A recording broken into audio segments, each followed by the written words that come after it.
I'm going to go 2-0 Everton. Ooh, clean sheet. Someone just knocked the door. Hang on. Yeah, clean sheet. I regret it already.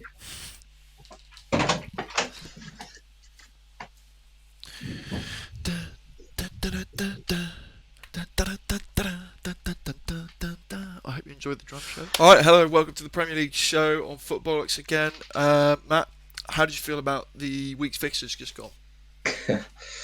um, Pretty nice.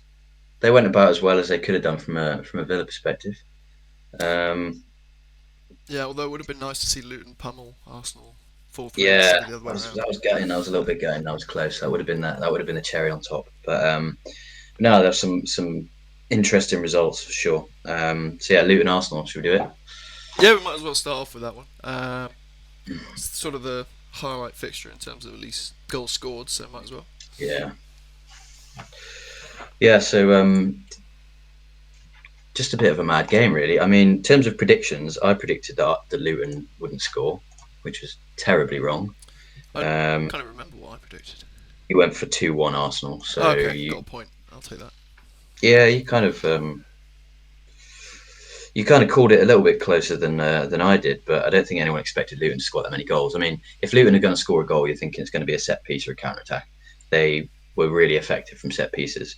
It's not out of the question that they would score from a set piece and nick one goal, but yeah, 3 goals, Well, I pretty mad. saw some analysis actually where they looked a little bit more in depth at exactly what caused those goals, and multiple times I think you could see that obviously we know Luton are good from set pieces, but they crowded out the keeper and forced him into Mm, mistakes where he wasn't able to come for the cross, even though they're putting the yeah, ball in the kind of area where he would come for it, meaning he would either commit to trying to get it and fail, or he would be boxed into a smaller area just because he couldn't move as much. And that would allow, if Luton did win the header or the second ball, and they did get a shot on target, they had a much better chance of actually scoring it, just because of how they managed to control Raya's movements and positioning. yeah, yeah. Raya didn't have a good game. I don't know too much about him as a keeper, but I don't know whether is that a specific weakness of his I mean, he's only that they 6 foot. targeted. Yeah, I I, did I, think he's not yeah. particularly physically imposing, but that doesn't necessarily mean he's not good at catching balls No, or no, whatever. he. That's the thing. He is exceptionally good at catching crosses. The Right. difference being because they're in the box from a corner, it's a lot more Yeah, cramped you together, can target him. and you can start to sort of obstruct him in different ways. Um, it's weird that Arsenal's weakness did come from set pieces here because they've actually scored more than any other team in the league, I believe, from set pieces. Yeah, and also they've had the best defense in the league up to this point. That's why I went the Arsenal clean sheet is because up to this game I saw that they've only conceded I think 4 goals away from home before this game. Yeah, So it is a bit odd that they were so flimsy. I mean anyone can concede a goal from a well worked set piece, um, but they were pretty fragile, which was surprising. Um, but they were by far the better team. They controlled the game really well, and they did actually create a lot of chances. yeah, So they absolutely. made That's what we it more expected. difficult from this for themselves than they should have. But the result kind of flatters Luton a little bit. Really, Arsenal were pretty dominant. It was just gutting that Arsenal always seem to manage to get that last minute goal. Yeah, at the moment they really do. Declan Rice is looking like well, an amazing impact on that team overall from a Yeah, leadership he's been so perspective as well. sort of dynamic. Like his all-round game is really impressive. He's not just a kind of defensive midfielder who can progress the ball. He gets when they're in possession, he gets into the box. He's kind of plays creative passes. He's quite happily have a shot and create a corner or Yeah, some sort of action from that. Like he's kind of got it all in midfield, really. I wouldn't say Uh, he's got it all. He's got a lot. He's certainly got a lot. I'd say in yeah, I mean terms he's of not super creative. yeah, stylistically he's kind of like halfway between like Louise and Kamara at Villa, for example. Like Yeah, he can progress the ball forward. He can get forward himself, but he's not some like flary samba player who's going to be doing any flicks and tricks and no, things like that. But then he's also does prefer to sit further back than Dougie and hold that defensive line together and provide more protection the way Kamara might. So he's quite an interesting and very useful combination of the two. Yeah. So yeah, he got that winner with the header. They did deserve it. It's just it was like 97th minute. It was kind of gutting for Luton, because when you're a team like Luton who have got fuck all money, and have done really well to even get promoted from the Championship, everyone expecting them to be dead rubber in the Premier League, and to play so well and get 3 goals and still just lose in the last minute is pretty gutting for them. The stadium was rocking. It was a great atmosphere. It was really weird. It was like watching an FA Cup tie because the stadium was just so small. Yeah, Um, and that but yeah, it weather was a as well. great game. Yeah, absolutely. What's who's next on our list? I think we're going to do Villa City, which is probably Oh, the next most interesting result. oh yes. Oh, there's so much to say about this. Just like we set so many kind of new records against that Pep, Yeah, any yeah, Pep side, and just it was just the domination. It was just yeah, like we were watching it, and I don't know if you got the same senses as me, but it was like we always see Villa sort of do this in the first 20 minutes. So you were just waiting for that point where City took over. You yeah, just kept waiting, and then it yeah. never came. And then you got to the second half, and we came out even stronger again. And it just, I don't know. It was just like, what is happening? We are It was not, mad. Yeah, yeah, it was bizarre. It's like you said, we broke a load of records. Pep's had nearly 600 games in management, and it was joint most shots he's ever faced in a game, and joint least shots one of his teams has ever I had think in it's a game. outright least shots he's ever had. Yeah. So yeah, it was total domination of a Man City team, which was missing Rodri and missing a couple of attacking players, but at the same time, still ridiculously strong Yeah, team. if Um, if you took Kamara out of our side, for example, right, we're still a pretty functional, pretty good team. We'll still give you a game. We might not be quite as solid in DM, but it doesn't necessarily mean that our team becomes just completely null and no, void and just no no, longer who they were. So no, it's not really any excuse to say, well, Rodri was out. Well, yeah, Rodri no. is incredible and does seem to be very, very important for that City side, but that doesn't mean you can just you know, wipe any losses off the record that Yeah, well, he's that's the involved in. confusing thing about City and Rodri is that obviously he's a really important part of how they play, but Pep is kind of known for his adaptability. He Yeah, tweaks things year on year depending on the players he's got available. But this Rodri thing seems a massive weakness and something that they don't really know how to navigate at the minute. Um, I think they've failed to win in their last 3 games without Rodri. And going back to last season, their win percentage without him is way worse than with him. And it just seems a little bit strange that they don't seem to be able to navigate it really. well, Um, the only solution I've seen them come up with is to drop Bernardo Silva into that DM slot, but you can't just drop yeah, Bernardo Silva into every single position you need him to play when you get someone injured. Like it, I no, mean, you can and he'll do it, but like I can't read that guy's mind, but he must be fed up of not just being like the star 10 in that side because he's yeah. got I the mean, talent and ability to be the yeah, star he'd be 10 the star in anywhere anywhere. else. Yeah. Um, Yeah, it's a so bit that's weird. the only thing I've seen because obviously Rodri plays that single pivot that allows the entire back line to play off of him and find ways out Yeah, of pressure and look so comfortable on the ball as they normally do. But if you can't find him or there's no one there to play that role, then your primary sort of path out of your defensive third. That is sometimes also Jack Grealish, but of course he wasn't available. Just they lost their main sources of progression essentially, yeah, and we as we were playing a low block, we kind of created that separation from that back line and all those midfielders and forwards that were further up, and it allowed us to pick our moments to press and dispossess them 13 times in their own defensive third, which has never happened before to a City side, a Pep side. no. Sorry. It was. I think that was the most possessions won in the final third than any other team has done this season against anyone, which is mad because it's actually not something we Yeah, usually do.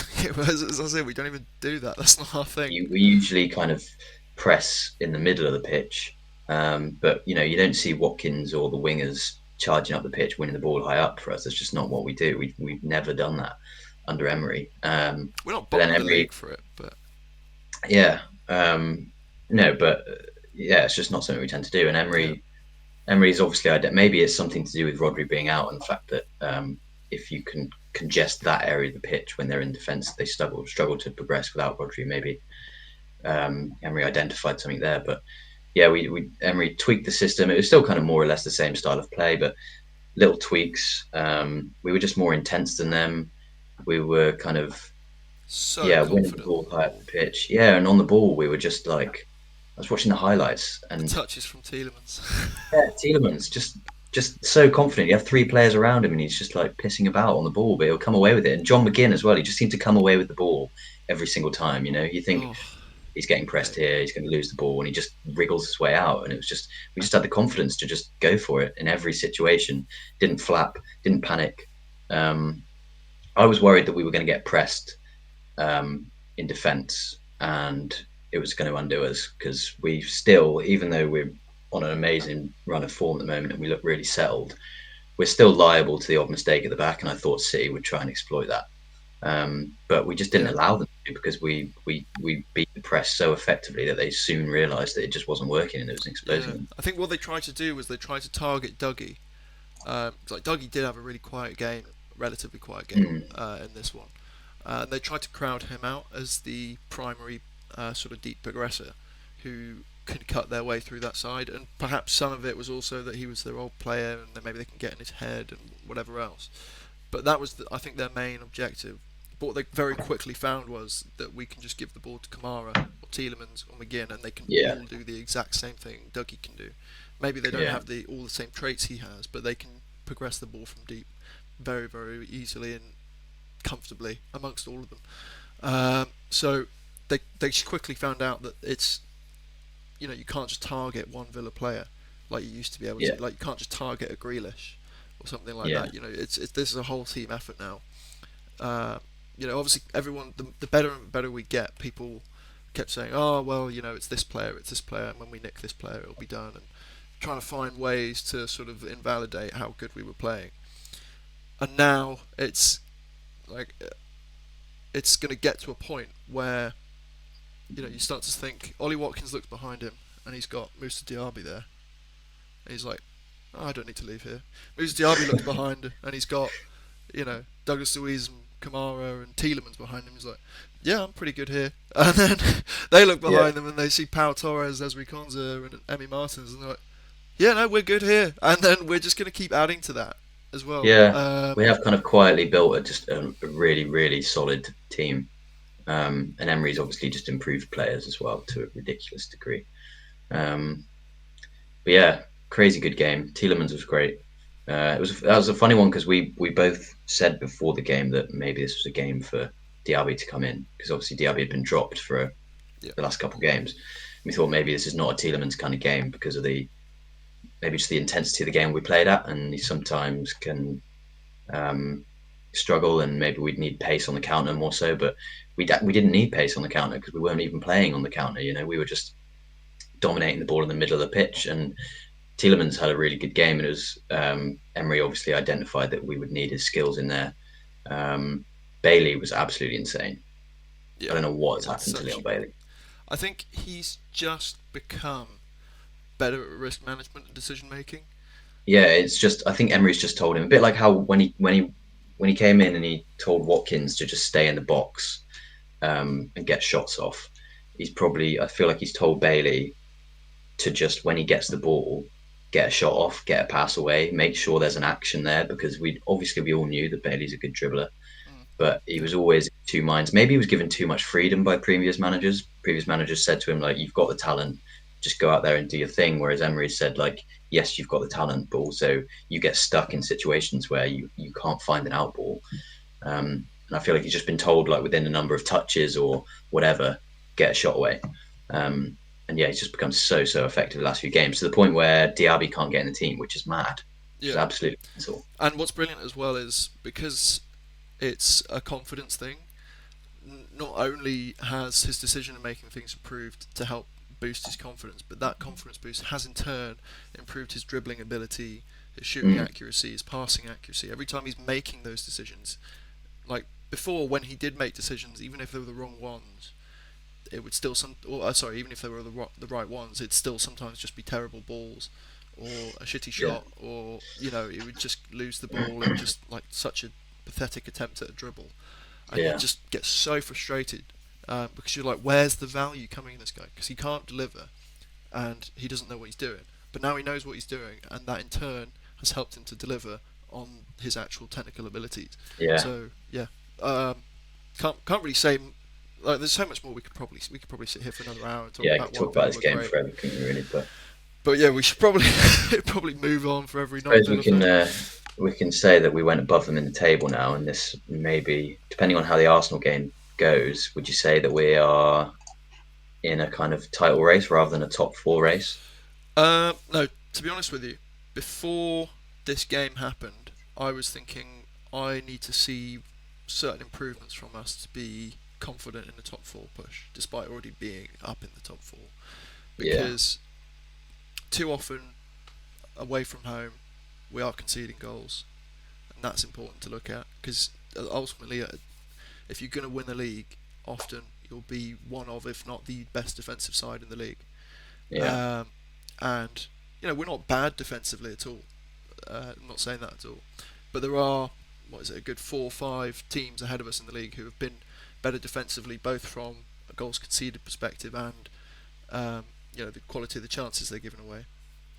And if we continue to score at the rate we're scoring, that's great. And if we can perhaps control more games like we did against City, then that may circumvent those issues to an extent. But just generally, I want to see us be more solid in defence. That's at least before the City game. I wanted us to see us be more solid in defence and be able to control like games like the Fulham game a little bit more comfortably and with a little bit more conviction.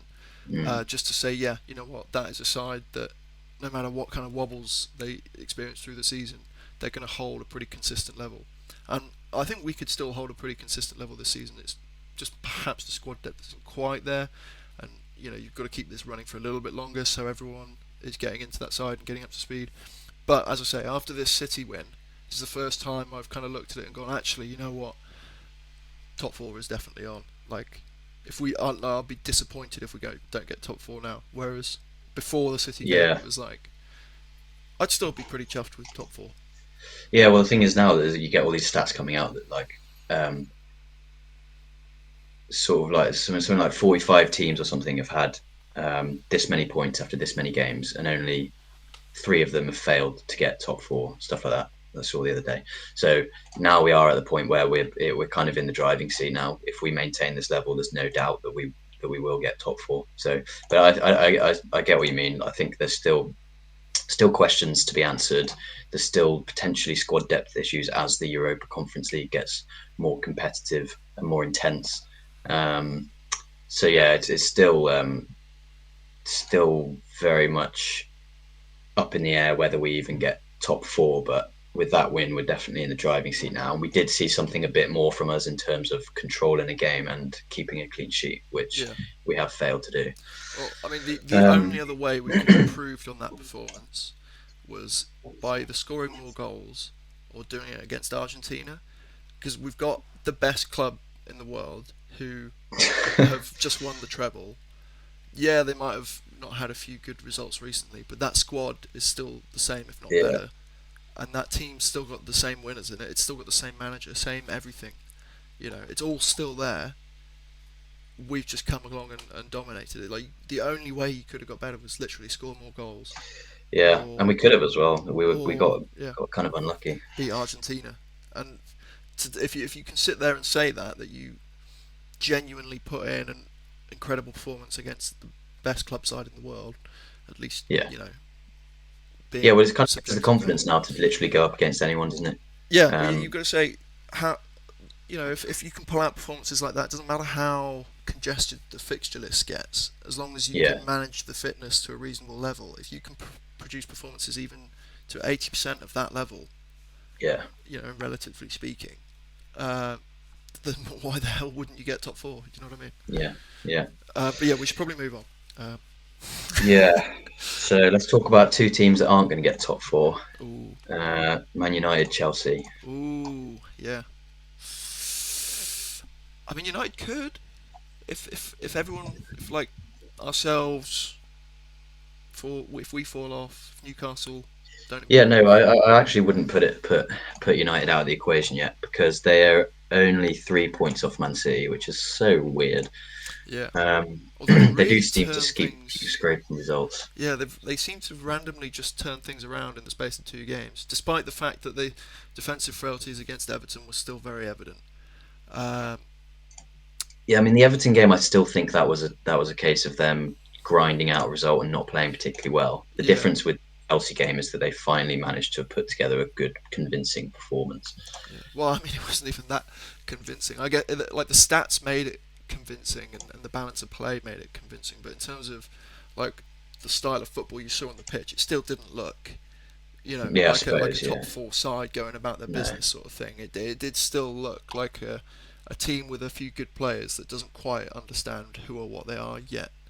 yeah, Um, but Chelsea are just that, but worse essentially with lower top kind line of. Yeah, quality. pretty much. Like they might Um, have a higher promise throughout the squad, but in terms of the individuals that carry the side, like Enzo's not as good as Bruno. Uh, you'd probably say Nicholas Jackson isn't as good as Hoyland. What else have we got there? yeah, I think Chelsea have got Sterling and in Rashford, terms of similar level. yeah Sterling, Rashford, true. Palmer, I think that Palmer. Well, if you're comparing Palmer to Bruno Fernandes, it's obviously Fernandes is better, but Palmer's probably better than Garnacho or Anthony. Yeah. Um, Oh, Garnacho. What's happening to that kid, man? Like he's just scoring ridiculous goals all of a sudden in the Yeah, last like he's month. got a lot about him, hasn't he? He's just kind of young and inconsistent, and he's that type of winger where he can disappear in a game, or he can score an absolute worldie and have a blinder. But yeah, he's definitely good. I mean, they started Garnacho over Rashford this game, which is probably where they went right in the first place. Because Garnacho's been playing well, and Rashford's one of those players where he's hard to drop because he's been there so long and he's been such an integral part of everything for so Well, long. they But I did think drop him, didn't they? And that's kind of what's that's the thing. controversial about this is now all of a sudden they're like, oh, we got Yeah, Rashford, we put up actually, that four was the right XG decision. against Chelsea, and Yeah, things look good. Like, okay, how do we handle this information? The yeah, problem is, I don't want to give Garnacho that starting berth if I'm Eric Ten Hag because one, he looks like such a cocky little twerp. Honestly, I don't think I could spend more than 5 minutes in the room with him without wanting to hit him. Um, he looks so cocky, man. But he looks like a decent footballer. So yeah, what are you gonna do? yeah, yeah. I think that they made the right decision. I mean, it's quite a nice rotation to have on the left hand side, isn't it? Yeah, Um, no, absolutely. I think for Rashford, it's probably do him good to be dropped and then to get minutes when he can play against defenders when they're tired because he obviously thrives in space and like he's trying to find his form. And it's probably easier for him to do that in sub appearances when he can come on and find a Yeah. bit more space on the pitch. But yeah, Man United, like What do you think about McTominay? Think he should keep starting, keep being the main goal I think scorer? he should. I think they should. I think he's got like this bit of like McGinn about him, where people keep trying to play him at defensive mid, whereas actually maybe he's better off further up the pitch because he's got an eye for goal. He's a good finisher, Yeah, um, and as a central midfielder, he's okay. But if Man United want to get top four, you don't want to be relying on McTominay at centre mid. But McTominay is some kind of weird like second striker. It seems to be working. It seems to be better suited to his skill sets. I think. yeah, Um, absolutely. I think you're quite can't right in drop that him in this McGinn form. thing. Obviously, we saw people constantly trying to. But I mean, we put in that DM for a while again, Yeah, which while he can do a job there, it's not no, where his talent nowhere near where his should be skills are. used. Yeah, um, so you're quite right in comparing them that way, and I think he could quite easily play a similar role for United, where he's just this sort of bumbling buffoon with good technique in the box and just somehow like just gets his lanky He does. six He's four got he's got frame. like a striker's instinct. Yeah. Like his positioning Well, is he really did. good in the He used to box. be a striker at youth level for some Oh, really? for some time. Yeah, Yeah. I getting think. back there, man. Because to be fair, they've got he gives them a physical presence, and when you've got like Bruno Fernandes, Luke Shaw putting crosses in, Hoyland and McTominay, it's not exactly what you want to see if you're a United fan. You know, you want to see more fluid football than lumping it to McTominay. But he's scoring goals and he gives them a threat, and especially when they're in this situation where they can't seem to put together a coherent performance, they're kind of relying on McTominay at the moment to get them 3 points. I mean, if Yeah, I'm a United definitely. fan, I'd much rather see the team play very transitional football where they only keep, 45 to 55% possession and score a bunch of flying goals from crosses. Like that, I'd love to watch that. That'd be Yeah, great. yeah, yeah, Tiki Taka's fun as well, obviously, and you can put together some great moves and great build-up play and score some goals that are like incredibly difficult to replicate. But just the speed and intensity and the aerobatics that you can kind of get in a crossing scenario is just so much more exciting. yeah, yeah. Yeah, keep McTominay in the team, 100%. Yeah. Um, Football insights. yeah, crosses are fun. Right. Anyway, what were we talking about? Nothing much Well, really. I mean, the so penalty was soft. I don't think it should have been a penalty. Let's put it that way. But they missed it anyway, so who cares? no, yeah, Cole Palmer's goal was incredible. That kid is getting better and better. Because what was that, the first one he's had that's not a penalty, and he's I think dribbled. so. Yeah, He hasn't necessarily dribbled past or around like 4 or 5 players, but there were 4 or 5 players in his vicinity that he's keeping the ball yeah, away from, and then finding that tiny little gap to roll the ball on the edge of the box into the opposite corner. It's pretty special. yeah. He's just got amazing technique, hasn't he? He's just one of them where he's not losing the ball because it kind of sticks to his foot, and he's just got that technique where he can just dig out a great shot out of nowhere. Yeah, Absolutely. he's good. He's just a great player. Kind of carrying Chelsea a little bit. I mean, I don't think their midfield had a very good game. Fernandez and Caicedo just doesn't seem to be happening for them at the moment. Um, Yeah, it's a bit embarrassing if Sterling and Carrick to a Jackson bottom just. half finish as well.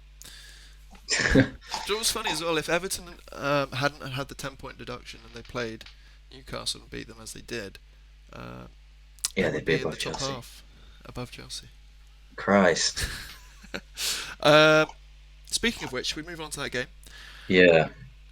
So yeah, What a another weird one. watch! What a watch!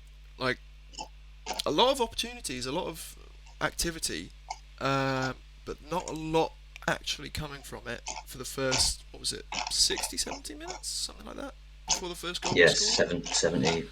First goal was quite Uh, late on in the game, I think. yeah, and then Dwight McNeil just shows up and says, "It's my time. I'm Yeah, here to stay." he's another player. Like he's not an incredible winger, but he's just very solid. He's got good technique, and that's sometimes all you really need. He's not super pacey, but if he finds a bit of space, he's very good at crossing the ball, and he's got a good Yeah, shot on him.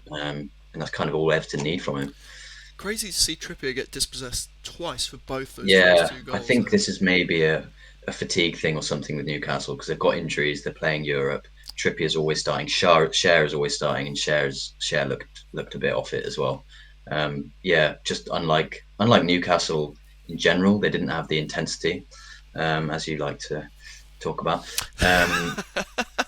Yeah, they didn't have the intensity, and they just lost possession in situations where you just don't really expect it from them at all. Yeah, Um, I mean, I could touch on the intensity.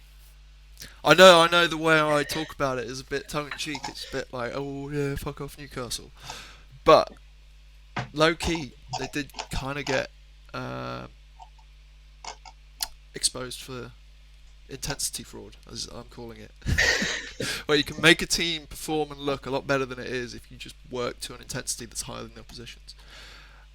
Obviously, there's some good yeah, coaching in there as well. I'm not coming on here and saying Eddie Hall is literally a shocking manager and all he can do is give them intensity and that's why they're performing well. But we've spoken about how their intensity needs to be managed because it's causing a lot of injuries and it's mm, part of their game plan to be so intense and to overwhelm the opposition. yeah, Uh, and as I mean, we're quite rightly seeing on the pitch the intensity is dropping because they can't keep it up for a season and a half, right? Because don't forget they've been doing this all last season, and then yeah. That's the uh, thing. It's more than a season-long thing now, yeah, um, and it's so very, very difficult to maintain that. yeah, yeah, and we're seeing them Um, get those bigger losses away to Bournemouth, to Everton, teams that shouldn't really be happening against, if you're honest with yourself. Uh, Overall, that squad still has the quality to beat those teams. Perhaps you might say the quality of the players on the pitch on those days maybe more level, but with the coaching that's supposed to be there and the momentum behind that side, you just think they'd be performing at a better level. Yeah, it really is their away form. Their home form's like best in the league after Liverpool, I think, but Uh, their away uh, form is uh, awful. After Liverpool, Oh, and Villa, sorry. Um, so yeah, it can't really believe you is forgot their away that. form. That was criminal.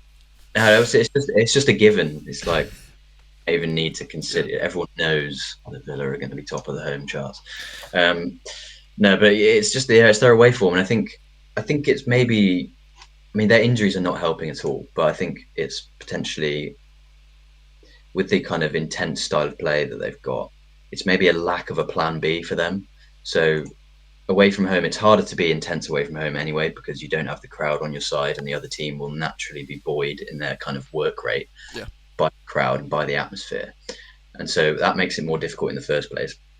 Then you've got injuries, um, and all these things make it more difficult for Newcastle to play their kind of very intense pressing style of play. So then what you've got to do is come up with another way of finding results away from home, another way of winning when your plan A is not going to work. But they don't seem to have one. And I think when I'm looking at their starting 11, I'm thinking they're going to have to change it fairly substantially to come up with a plan B. It's not like with Villa because we haven't got the injury problems and we've got a kind of flexible style of play anyway. There's various different ways you can tweak the team and change things to like suit a certain situation. Whereas Newcastle, all their players kind of suit dynamic pressing transitional style of play. Maybe what they need to do with their injury problems and with their away form is maybe try and take control of games. There's no reason they can't keep the possession against Everton, which they did to be fair, but they just didn't do anything with it. And it's like when they're keeping the ball and they're not playing with their usual intensity, they maybe need to find another way of creating chances, whether that be a different role for Guimaraes in midfield, giving him more creative freedom or something like that.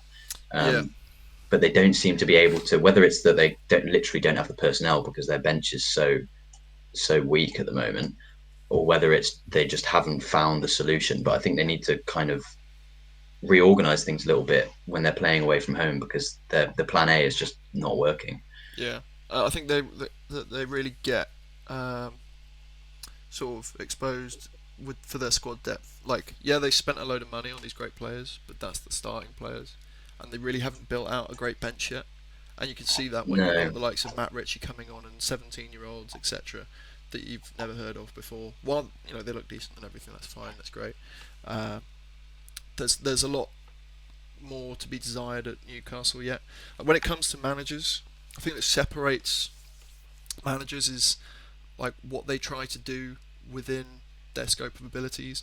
So like very early on as a manager, you're first just trying to find your style.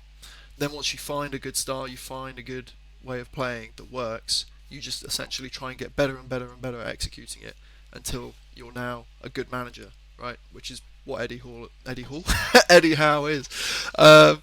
Can you imagine Eddie Hall? That would be a good fit, I think. yeah, it kind of uh, would. Yeah, actually would. but anyway, no, sorry. Where was I? Yeah, so he's at a good level, and then once you kind of reach the peak of like, okay, I've got this great way of playing. I understand how to execute it. I've really improved it to the best it can be. Right. The next step along that is having your different plan A, plan B, trying different things, being able to tinker and have different tactics. That makes you a very good manager once you can get to that level. And then what gets you to the elite is essentially just improving that ability to tinker and change tactics to a level where you've now got it to the same as that original sort of style of play that you created and identified with. Get it to that high level where now you can play your favourite way and you can impose yourself on the opposition. Right? But then at other times when that's not working, you can tinker and change things. So it is a little bit. I just think it comes down to experience with Eddie Howe.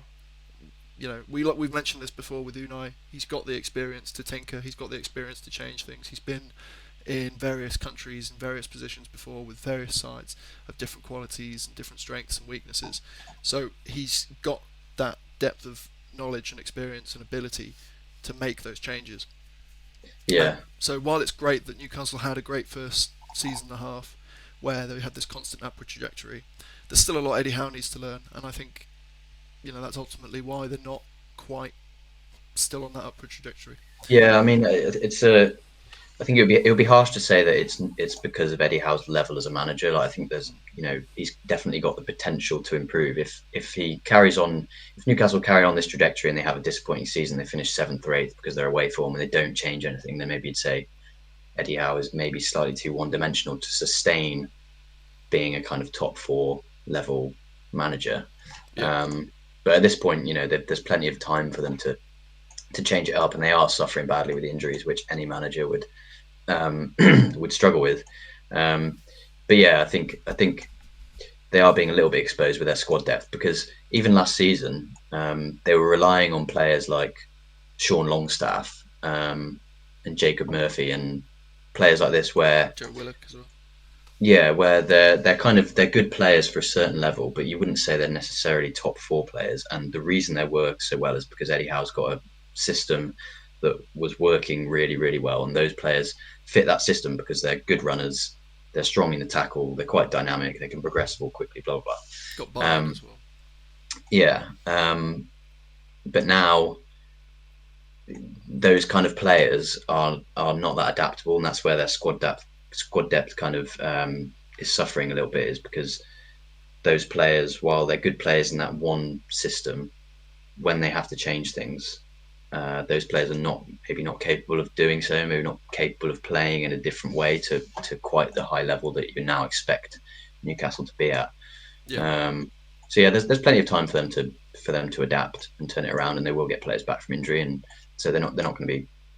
Their away form, they're 15th in the league. They're not going to be 15th in the league for away form for the whole season. You would assume, um, but yeah, they kind of need to sort it out a little bit sharpish because they are at risk of getting cut adrift. I think from if they want to maintain top four again, they kind of keep not performing away from home. yeah. Well, as we were saying, we were sort of hoping a top four divide would be created after this load of fixtures of about 4 or 5 points. Unfortunately, because United won, they are now within 3 points of Yeah, City, so that's not quite the extent yeah, that we but were we've hoping got for. 5 points on them, so Yeah, well, I suppose there you go. and That's 6 points on Newcastle. yeah, Um, yeah. But yeah, they're not. I wouldn't say they're cut adrift at all. They're not cut adrift. Not yet, but I'm Long just like season they're ahead. they're at risk if they can't improve their away form Yeah, because their home form is completely carrying them. Which we talked about how our home form is carrying us as well, but our away form is like eighth in the league, and our home form is top of the league, and that averages out that we're third currently, whereas Newcastle the top of the league in home form, but so bad in away form that it's kind of putting them in like a seventh, eighth. They're 1 point ahead of Brighton, which in terms of the resources, and they're based on their finish last year, they want to be at a higher level than that. So their away form, even though their home form is as good as it possibly can be, their away form definitely needs to improve if they want to challenge top four again. absolutely. Um, Let's move on to Tottenham versus West Ham real quick, and then we'll yeah, push on to our predictions. I think it's quite a, I mean, generic game. Like if you'd put into a supercomputer over like the last 5 years of Spurs and West Ham, what's going to happen? I think it would have predicted somewhere within the range of 2-1 West Ham and 2-1 Spurs. Like probably, yeah, yeah, realistically, that was what was going to happen because you've got two opposing styles, both of a similar quality. Tottenham being that bit better, but of course with the injuries, you'd probably say the squad quality was relatively similar on the day. Uh, XG played out very similar, but ultimately it was mistakes that cost Spurs. They had loads of possession. They did create a few chances, only scored off a corner, um, but largely they had the game in control. And it was just those couple of moments where mistakes were made at the back, in a bit of a panic by perhaps less experienced players like Vicario trying to punch the ball on the floor, where that Yeah. then led to big mistakes that created high XG chances. So West Ham probably weren't in the game as much as they wanted to be. Um, Tottenham probably did take more control over the game than people expected. It was just those individual errors that cost them. Yeah, I think like you say, it kind of went roughly how you'd expect, really. I think I don't think I wouldn't agree that Tottenham dominated the game more than you expect. To be honest, I think West Ham, don't mind not having the ball at all in this game. I think first Yeah, half, the problem with West Ham was that first half they were a little bit too passive. They just didn't. They barely got out of their box in the first half. Whereas obviously they're happy to concede possession, but they do want to maintain a threat on the counter because otherwise you just get hemmed in. If you haven't even got an out ball, you've got no chance. yeah. Um, that's the thing with Moyes is that he's just got that experience and he just changed it at half time. They came out a bit more lively, pressed Tottenham up the pitch. Tottenham then couldn't really impose themselves quite so much. Yeah, it kind of was just a standard West Ham win, really. Like kind of weird, scrappy goals on the counter, Bowen causing problems, kind of just what you'd expect. But yeah, I don't know. Tottenham are just weird at the moment because they keep playing really well, and you keep thinking, you watch them play, and you're thinking, well, they could have won that game. When they played us, they could have won that game. Um, but they don't have that kind of pragmatism about them that some teams do, and that seems to be costing them a little bit. They lack some conviction as well. I think when you see them playing well, you kind of think, yeah, like that's fun and it worries me. But I know when you get in on goal, and when it comes time to step up to the plate, you're probably not going to do it. Yeah, You're missing a couple of star players who typically perform in those positions. It's just yeah. you just I don't. think their style of play Yeah, relies on conviction as well. Like it relies on confidence. Um, it relies on players kind of enacting the first thing that comes into their head when they get the ball. They just play the ball like on instinct. They play it that quickly. They shoot on instinct, and then when you have a few bad results and you have a few seeds of doubt in your mind, that kind of falls apart. And they didn't really create anything super clear cut in this game. They had 23 shots, but only an XG of 1.7, which was less than what West Ham had. yeah. Uh, so They, yeah, it just kind of they just look a bit flimsy, really, don't they? yeah, they've got a similar thing to them with Newcastle as well with the intensity. They come at you so hard Yeah, and so sort of heavily and abundantly in the first half that if they yeah, don't get that goal, if they don't, get enough of a lead to feel comfortable, then they're always going to be at risk in the second half. We've seen that multiple games now at Spurs where they've sort of started well, come out of the blocks well, and whether it's a red card or an injury or whatever it is, something's gone wrong, and because they were maybe perhaps overworked a little bit or didn't build up enough of a lead, it's then been overturned. Um, yeah, so you know, it's it's a weird game you have to play because you can come out and be super intense and you will probably win more games than you lose because of that intensity. But it just has to be managed, and that is a very difficult thing to do in the Premier League if you have a depleted squad with all the money, all the eyes on you, or the temptation to part of the best squad you possibly can and just win as many games here and now as you can is quite an obvious one, I think. yeah. Yeah, no, I don't know. It's kind of a weird one. They're just a hard team to predict because you look at them and you think there's potential there for them to just blow teams away. But then they have got that frailty about them, and yeah, the drop off in intensity in the second half, so that half of their games is really obvious at this point. Um, Yeah, it does need to be something they potentially need to address. But then they've got a manager who's really dogged about his philosophy, yeah. which is kind of admirable and it's fun, but I don't know whether I think it's too early to say whether it's going to be a problem. Well, I think keep Um, Villa in mind as well here. Like I know, we constantly go on about Villa, but last season we looked good, right? We were playing well. He turned things around.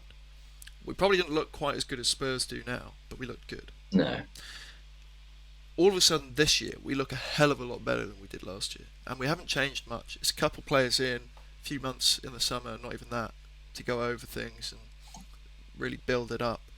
Like it's a yeah, continuous process. You're never really at your best necessarily when you've got a manager like Unai or Postecoglou or someone like that, because they're always changing things, they're always adapting it, right? Well, I say Postecoglou's always changing things, but over time he will adapt and change that system. Yeah, I yeah, think the main thing is people want him to just use another system, right? Because they haven't got the players. But it's not a case of that. You want to use the same system and continuously do it because he's quite right. In a year's time, while maybe this season they don't get Champions League or whatever happens, it doesn't quite come off for them. Over time, they may look as good as a Liverpool do or whatever. Give them time for that yeah. squad to build themselves up as individuals and as a side, learn the system, adapt along with it, and grow with it. Things will change. Especially if you can build up a good squad depth alongside that, then yeah, absolutely. Yeah, no, I agree. It is. It's early in the process, and there's definitely signs there that they're going to be a very, very good team. They're just kind of suffering at the minute. Um, Yeah. but yeah, Should we? anyway. Yeah. Well, I mean, we can briefly go over any other games. Fulham, incredibly good at scoring goals Yeah, all of a sudden. Don't know where that God came from. knows. God knows what happened there. Just I didn't watch the game. Forest Um, fell apart a bit. I think yeah, it was kind of a case of Fulham playing quite well. Like we said last week, didn't we, that we tend to underestimate Fulham. They do have the potential to be quite a good team when they turn up. So kind of yeah, half them playing well and half Forest just completely collapsing really. Brighton Um, Brentford been a poor one as well. yeah, Brighton Brentford. I mean, Mbeumo got injured, didn't he? Which potentially limited Brentford's ability. Going forward, at least. I mean, Um, Visser came on. Visser's not a bad player at all. no, but Mbeumo is really their Yeah, focal point of attack. They really rely on him. Um, yeah, I mean, to be fair, I mean, 2-1 Brighton's a pretty standard result. I went 2 all that game. You went 3-2 Brentford, but if you'd have known Mbeumo wouldn't have played most of the game, you might have gone yeah. for a draw. It was a Brighton lot more win. of a measured and calm encounter than I expected. Uh, Yeah, we both expected more goals than did actually happen. Um, any other game? What were the other games? We'll quickly well, the finish up. Sheffield United Liverpool, which is kind of an interesting one because of the change of manager. Sheffield United actually looked quite good. They played a slightly different system. Cameron Archer played kind of out wide as a kind of wide forward or inside forward.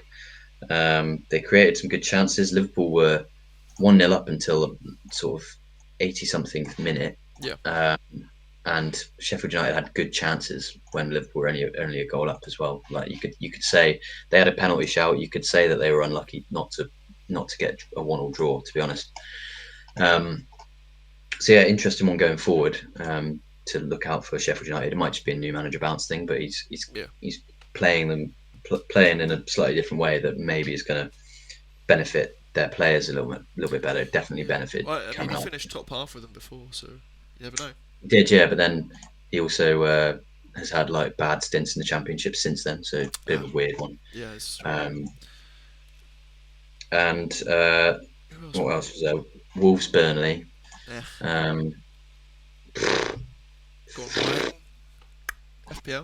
Do you know what? Let's. I think we're done with this week now. Let's do some predictions for next week. well, we'll Just go to for round off the scores for episode. for this week. Oh yeah, we didn't even check up on the scores. So Wolves Burnley was 1-0 Wolves. I went 2-1 Wolves. You went 3-1 Wolves. We both got a point. Luton Arsenal. We both went for an Arsenal win. Neither has predicted the right score, obviously. Brighton Brentford. Neither has got a point. Ah, Neither of us went for a Brighton win, which is maybe in retrospect a little bit silly. Don't know. Palace Bournemouth. You went for a draw. I went for a draw. Bournemouth got the win. I think we potentially underestimated the Decore effect with Palace there. I think possibly, that's yeah. proving to be a problem for them. Fulham Forest. You went for a Fulham win. I went for a Forest win. So you got a point there. I got nothing. Sheffield United Liverpool. Both went Liverpool win. Man United Chelsea. I went Chelsea win. You went United win. No, you went United draw. So I thought I did as well. I started to think then. Wait, did I? yeah. Villa City. We both went Villa win. Let's have it. Everton Newcastle. You went Newcastle win. I went draw on this one. Bit gutting. that I didn't go for the Everton win. Yeah, man. Uh, and Spurs West Ham, we both went Spurs win. So Fuck. I got 4 points. You got 5 points. Not actually a Yeah. terrible week considering there are a couple of surprise results in there. Not awful. Yeah. Not great. But we probably got the So main surprise result, you'd say. true, yeah, but that was only because we're biased. To be honest, it's not based on anything. Yeah, maybe. Right, let's do next week. So Yes. Palace Liverpool. God. Palace are shit. Liverpool keep winning away against shit teams. So why not 2-1 Liverpool? I think that's very fair. You probably assume it's going to go similar to the Sheffield United game. Palace aren't quite that bad, so they might get a goal, like you say, but you would expect Liverpool to win. I think I might have to go the same score, to be honest. I can't see anything else. Such a salmon fish cake, man. Oh, okay. Sounds nice. Sounds nice to me. Honestly, that was just a random insult, but yeah, fair enough. I gathered that, Brighton Burnley. Brighton Burnley. Oh, this could be a Burnley lot have of the fun. Koleosho injury. Yeah, I mean, he Which wasn't exactly winning them a lot of games. no, but he was A bright spot. always kind of looked threatening, even if he lacked a bit of final ball or whatever. But Get Aaron Ramsey in there. He'll show him. yeah, yeah. I think I have to go. Uh, oh. 3-0 maybe? 3-1. 3-0. I could go for 3-1. Because, yeah, Burnley have been scoring, so I'll go 3-1. Okay, I'm going to go 2-0 Brighton. I want to go back and see what noise I make. 'Cause that's weird. It's when your brain's working too hard and it just starts like, melting a little bit. Yeah, maybe. Right, Man United Bournemouth. Oh, this game. Interesting. Bournemouth kind of remind me of Villa last season. A little bit.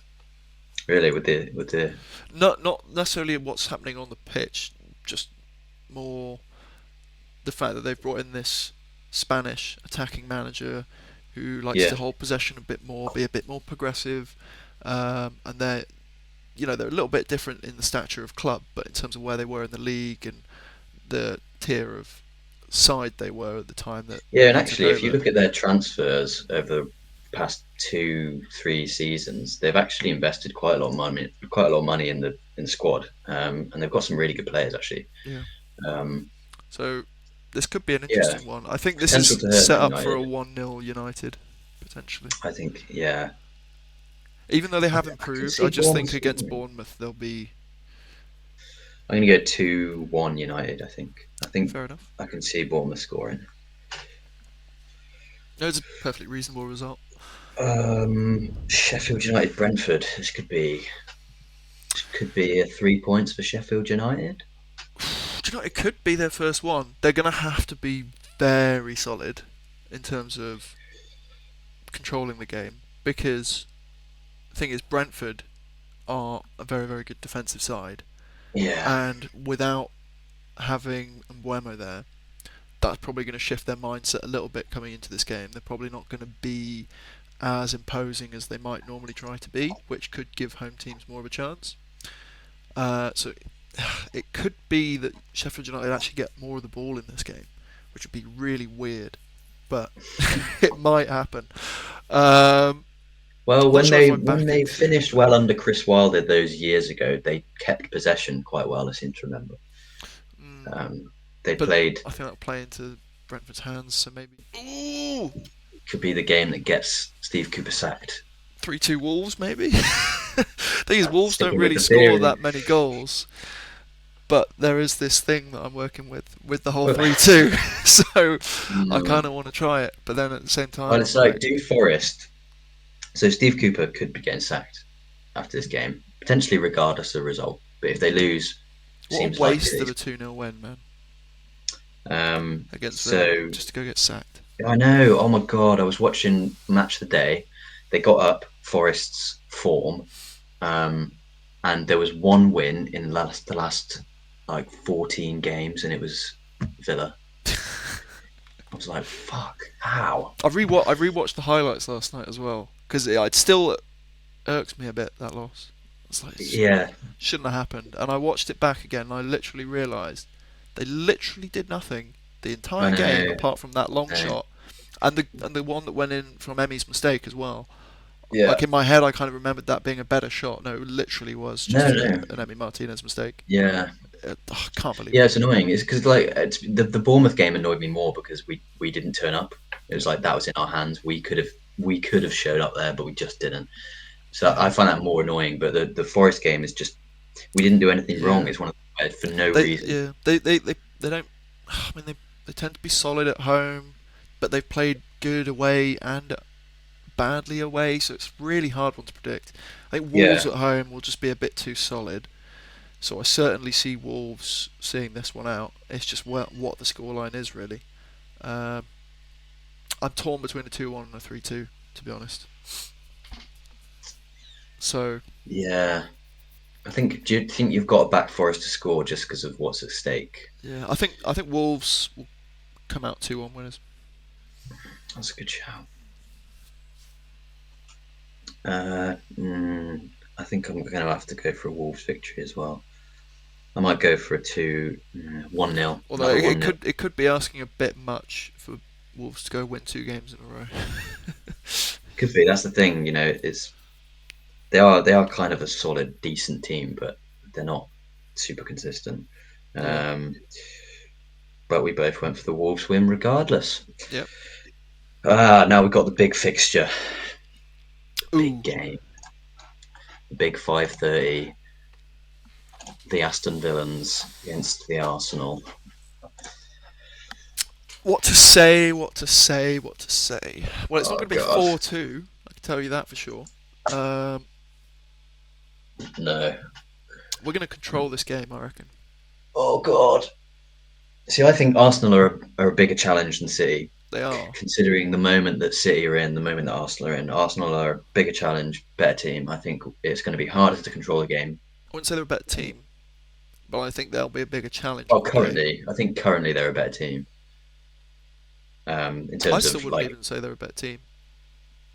current form. Oh, current form, yeah, but like anyone can be a better team on current I mean, form. I mean current. I mean currently in terms of like this moment they're in. As in City are in a bit of a bad moment. Yeah, yeah, yeah. Arsenal Like if you're talking like right yeah. now, I mean, yeah. yes, Going into this game, I Arsenal think are the Arsenal. tougher Yeah, challenge. I'd Um, rather play City than Arsenal. stylistically, a Um, little bit different. Arsenal a bit more defensively solid. Do you know what's hilarious as well? Not necessarily hilarious, but they've scored, I think, a third or 45% of their goals from set pieces and penalties this season so far. Like in terms really? of open play XG, yeah, they're down on like 18, um, which is, I mean, it's Yeah. good. Like it's not terrible, but they No. just really haven't been. I mean, we've Well, discussed we've this multiple times. Like they're yeah, not the it's been a free bit of a flowing theme of their Arsenal. season.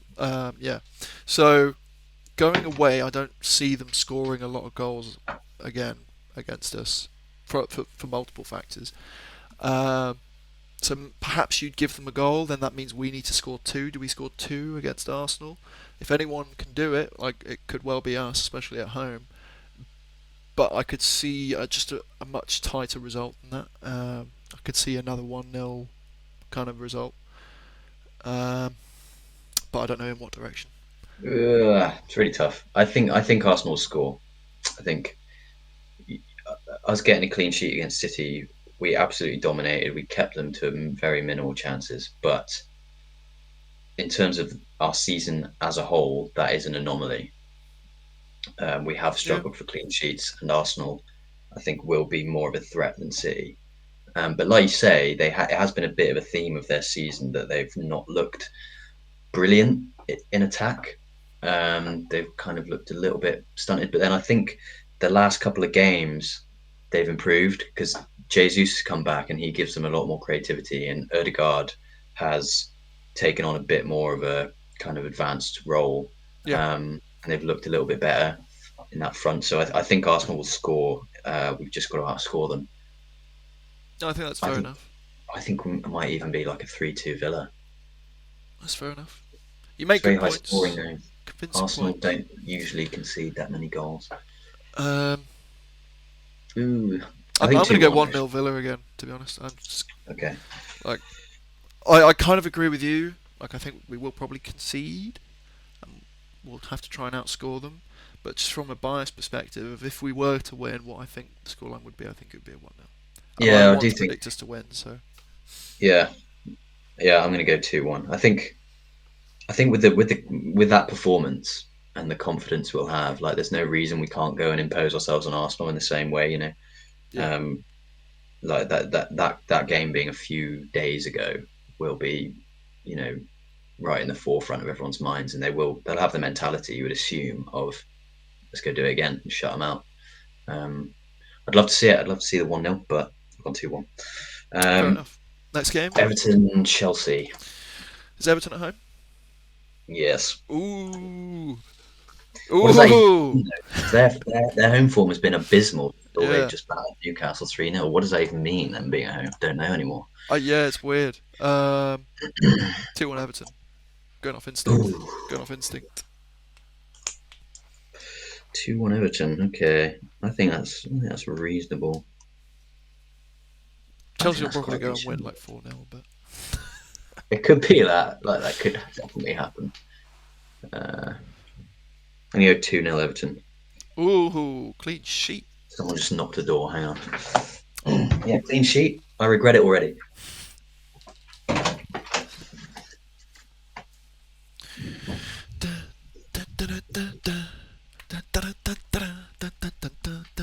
I hope you enjoyed the drum show. That was the well, it's not the halftime show, is it? Basically at the end. I hope you like the drums. When Matt gets back, don't tell him. Don't. You can't tell him, can you? It's not a live stream. Oh, he's back. Talk to yourself. Yeah. Oh, I was playing the Yeah. drums. And I was like, I hope you enjoy the drums for the audience. And I was like, don't Yeah. tell Matt. And So. I realised that well, they can't anyway. So, Oh yeah.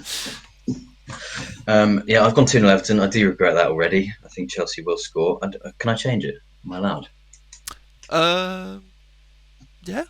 But hey, should we put a caveat? If you change your score once it's already been written down, you can only change it by one goal. Well, in that case, I'll go 2-1 Everton, which is the same as you. That's what I was going to change it to anyway. I think I can't see Everton keeping the sheet, but Fair enough. um, right. Fulham West Ham. Um, Yeah. that is a grim game. It is. They only have to walk down the road to go to the stadium, don't they? Pretty close Do by, they? aren't they? I don't know. I mean, they're both London. I have not got a clue whereabouts. Well, I'm Well, just West Ham. thinking West Ham sounds west. No, West Ham. East. Oh, well, that's brilliant. Yeah, Um, West Ham. Ham. Ham. I think it's like it must be Hampshire or no, it can't No. be Hampshire. What are you talking about? Anyway, there's Hampstead. maybe there's some whatever the ham is. There's East and West Ham, but it's in the east of London. Okay. I think Fulham or West Ham. Yeah, they Maybe. are. Fulham. It's so hard because they've just changed what we think of them with that last result. Yeah, they're really hard to predict. I think we've been underestimating them for a while. They just had a great result, but West Ham love playing away. They do. They just beat Spurs away. Do you know, I've got a fun idea. Right, Fulham. Are Fulham. They don't try and be like anyone else. They're just them. They're just Fulham. They're not great, but they're not terrible. Sure. You got Nottingham Forest. Now they don't try to be like Nottingham. They don't want to be Nottingham. They hate Nottingham. They want to be West Ham. They're the West Ham wannabes, right? So if they're trying to be West Ham and they're just not quite good enough and they lose 5-0, maybe West Ham are going to lose 3-0. 3-0. Go Don't on. write that down. Lock it in. Go on. No, that's tough. I like your line of thinking, and I think West Ham have got that inconsistency about them where, the reason they're like ninth in the table is because they can't really put together a string of results. 3-2 Fulham. Oh, there it is. It There was it just is. calling for it. It was calling for it. Can't go a week without the 3-2 Fulham. I'm gonna go 1-1. Ooh, I think West Ham will score away from home because they've got Jared Bowen. but yeah, it's just going to be a bit of a blur dud of a game, 1-1. Yeah, that makes sense. But 3-2 is Right, more exciting. Are there any more games to go over? Or are we all done? two more. Luton City, Oh, this is going to be two interesting because it two means interesting so ones. much for. Well, actually, it means nothing, but it means so much at the same time because you've got Arsenal play Luton away and then Villa away. City play Villa away and it's Luton away, right? Yeah, So they essentially get to test each other on the exact same yeah, criteria yeah, in the exact same time period. yeah, So it's going to be really interesting to see. Because obviously, if we beat them both, instead of it being a test of like, oh, who's going to win the league, Arsenal or City, then people start looking at us like, oh, wait, why are we looking at them? They've just got beat by the same team. Potentially, I wouldn't necessarily be thinking of a title charge, but I anyway. mean, you've gone 1-0 Villa for the Arsenal game, which is the same result as Yeah. City. So So do I have to go the same? you got it, surely. Surely a 4-3 Man City is what's on the cards here. No, I But can't. I can't go that. I will, however, give Luton the credit and say this isn't going to be a walkover at all. no, it would be harsh to to say that because they are hard to beat and they do tend to score at home. Thing is, City they don't make the same mistakes necessarily that Arsenal might make. That's the thing. The thing Uh, that's creeping into my head is that Raya, yeah, I mean Arsenal's keeper had a really bad game and Luton's goals were kind of not lucky, but yeah, like you say, I think City will be better at defending those situations, basically. And also, Man City don't stay bad for long, yeah, and they tend to occasionally, after a bad result, come back absolutely flying. yeah. I've got 3-1 in my head, but it could be a 2-1, could be 3-0. But I think I'll stick with Yeah, 3-1. I just think, yeah, as you're quite right, City will probably try and bounce back. They might drop things back down to basics. Luton Town aren't exactly, the most tactically advanced team in the league, so it's not like City are going to go there, strip it down to basics a bit, and just collapse. Like they're still yeah, Manchester City. They've still got a treble-winning squad. So if they can yeah. just go there, be solid at the back and hold the ball, I'm sure they'll create chances. But Uh, Pep will I probably think have some I'm gonna special ideas. go. I'm gonna go 4-0 Man City. Ooh, So sorry, brave. Luton. I'm sorry, Luton, because I like Luton. I just think Arsenal actually carved them open really easily, and like Man City are a better attacking team than Arsenal, and I just feel like it could be one of those games where they come back and absolutely destroy someone. Yeah, that's fair enough. So what you saying 3-1? Yes, 3-1 City for me. Right. Last game is Spurs Newcastle. Good fixture. Oh, God. Was it at Newcastle or at Spurs where they beat them 6-1 last year? Newcastle beat Spurs Um, 6-1 at the end of the year. oh really? Don't you Let's have a remember? look. I can't remember whether that was at Spurs or Newcastle though. Tottenham are at home for this Have a one, right? look. Yes. Okay. Wow, this is a tough fixture to predict. It could be such a high scoring fixture. Yeah, it could It be. was at Newcastle, the Was it 6-1. Newcastle? Okay. Yeah. But that's irrelevant then, basically. I mean, yeah, Spurs' home form has not been good at all, but Have they got any players Newcastle's back away this week? form has been poor. Did they get any? Spurs, Yeah, do they get any players back? well, they had Romero back for Yeah. the West Ham game. I don't think they get anyone else because I think their niggly kind of smaller injuries are all back now. Richarlison's back, Okay. but their longer term ones are still out. I think I'm just going to double check. I think I'm erring towards a Spurs win here. Hmm. No, I think that's a good shout because I think it's really hard to back Newcastle based on their recent away performances. Well, at the same time, Spurs have lost 3 games in a row at home, is it, or something? So, They have, um, but to be maybe fair, a 2-2 draw. I might go for a Desmond. I haven't yeah, predicted I one. think maybe a high scoring draw. 1-1, Uh, 2-2, maybe. It's a really hard one. It's like this is the thing with Spurs is it's just really, really hard to know because it's that they're going to come out the blocks. They're At probably going to speed. control the ball. They're going to create chances. If they put them away, if they go 2-0 up, based on Newcastle's terrible away form, you've got to assume that Newcastle are going to struggle to get back into the game. But Spurs could just quite easily not put away those chances, and then second half, Newcastle Even can more get back into lively. things. Yeah. I think Could I'm be going to like a stick with the 1-0 Desmond. Newcastle. I'm going to go with the Desmond. Ooh, I'm going to go for 1-0 Newcastle. Don't even know why. Just Fair. come to me. Fair. Oh, well, I was going to say we could look through the Premier League and see what it would be had our results come through, but we've got so many different results that that's going to be hard to do. Yeah, why don't you do yours and I'll do mine? Why have I gone 1-0 Newcastle? I regret that already. I'm going to stick with it. I just regret it. I mean, there's not really much interesting that happens in the table based off my predictions, to be honest with you. No, so yeah, for me, the top gets a little bit tighter Yeah, because that's obviously about we gain ground what we on expect. Arsenal. So the top four just gets a little bit tighter. United move into fifth. Um, Newcastle and Brighton go above Spurs, but that's just because I've got Newcastle to win. Yeah, Um, so yeah, it does. The top four gets a bit tighter, and we do increase the gap. Did I go for Brighton? Yeah, we increase the gap from Spurs, but Newcastle and Brighton stays the same, so we want both to win. So yeah. Well, for me, if I've got Spurs and Newcastle drawing, so it's just United and City that kind of keep chasing. yeah, Um, um, yeah, so interesting. Definitely, I think overall we're going to expect to see some movement around the top this week potentially, which is the yeah, most exciting weeks of all. So yeah, yeah. look There's forward some to the big games games. there.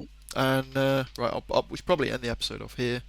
Um, yeah, if you've enjoyed listening to me and Matt ramble on about football and Villa and the Premier League in general, then subscribe, like, comment. Even I don't know. No one really comments, but I don't even know what you would comment yet.